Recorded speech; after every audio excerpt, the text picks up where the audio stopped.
लगे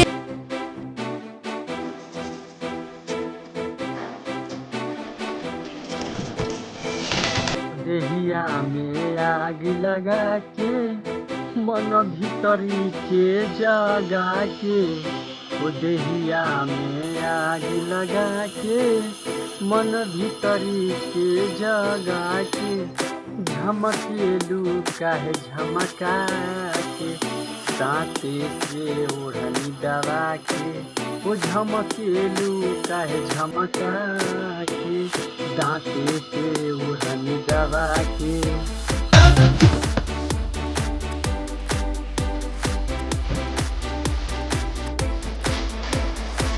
बाटे तोहरे पर हमरो ध्यान किया ने अब हो गई, हमरो कद कल्याण बताब कहाँ खो गईलू, ओ कनी हमरो के कद कल्याण बताब कहाँ खो गईलू।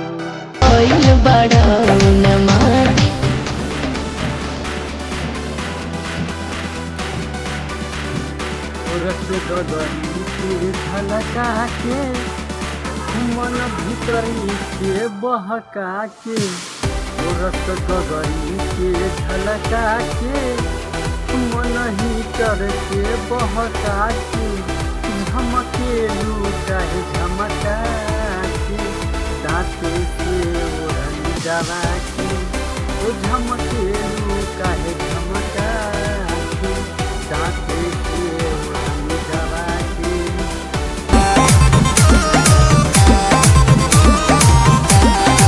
काहे ऐसे करेलू परहेज पिया वाला एज भइल, ओ हमरा चाही न दान दहेज यही से मैनेज कैली,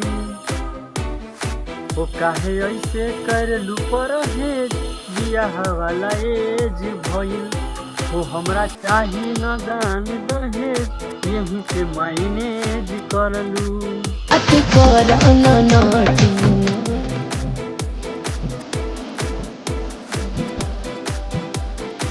ना कहेला क्रिया खा के ले जाइब कनिया बना के, झमकेलू काहे झमका के दाँते से ओढ़नी दबा के, ओ झमकेलू काहे झमका के दाँते से ओढ़नी दबा के, ओ सोना खाइल हम तो क्रिया ले जाइब तोहके दुल्हन बना के, झमकेलू काहे झमका के दाँते से ओढ़नी दबा के, ओ झमकेलू काहे झमका के दाँते से ओढ़नी दबा के।